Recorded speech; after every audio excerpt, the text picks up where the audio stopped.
Hi, Joanna Hodorowska here, Nutrition in Motion, nutrition for body, mind, spirit, and sport. So I did the Levelen Sweat and Electrolyte Testing this morning. So I did a couple videos on that. Now I'm going to go over some of the results that I got from one of my clients because, of course, if I just did it this morning, I don't have the results. I just managed to get it to the post office so that I can get my results emailed to me in a couple of days. So this is what the results kind of go over.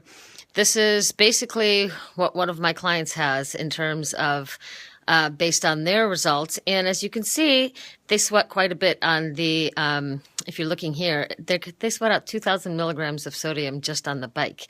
If you look here, it's almost twice that on the run.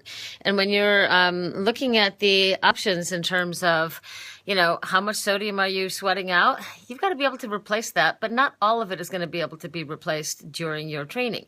So theoretically, based on these results, based on the concentration of the sweat and the chloride loss per hour and the sodium loss per hour, it's recommended to include like 2.5 liters of liquids an hour, and then, almost double that for the run. Well, realistically, that is just not going to happen. So you do need to find a product and a combination of products that are going to include some of the those electrolytes in it, as well as not be, 800 calories per hour, because then that's also not realistic. This is where the art of electrolyte replacement is based a little bit on science, but it's also, well, what can the body tolerate? So if the client's supposed to be taking in 58 ounces of liquid per hour, that's probably unrealistic. You can't even carry that much on a bottle or that many bottles on your bike, let alone have to stop every hour and refuel. So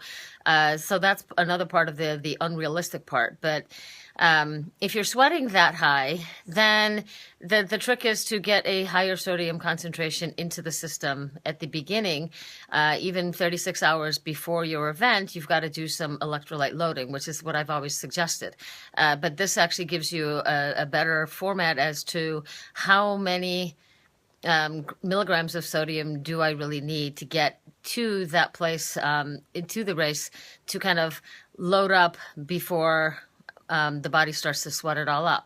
Is the client going to be able to take in 2,000 milligrams of sodium? Probably not. But, in the past, when we've done just by sweat rate, the sweat rate from weight and how many ounces of fluids they lose based on the change in weight and what fluids they were taking in, we still came out to about 58 ounces per hour, which was unrealistic.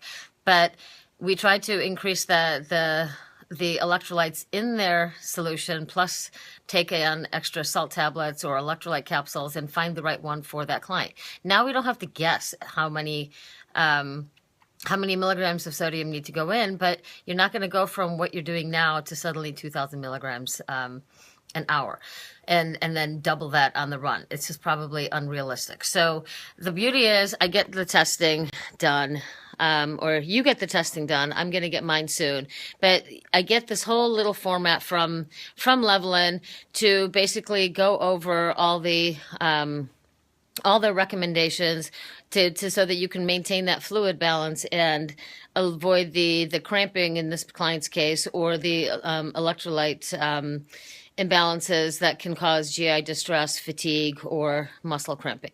So with this information, I can then put together a better program, and you can race better and you can train better. But part of it is not just what you're sweating out during the event, but it's also, with this knowledge, you know how much you need to take in beforehand so that you're better hydrated at the beginning of the event.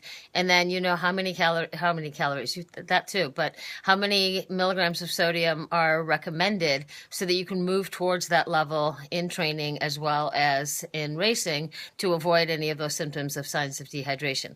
So if you have any questions about the Levelen product, the testing, and how to use the information, schedule a session with me, Joanna Hodorowska, nutritioninmotion.net, and I can walk you through all the steps. I can explain how some of the science works, and how the art and science has to be blended in for each person, but we can actually get a better idea of what you need to do before the race and during the race to get the optimum results, and so you don't dehydrate.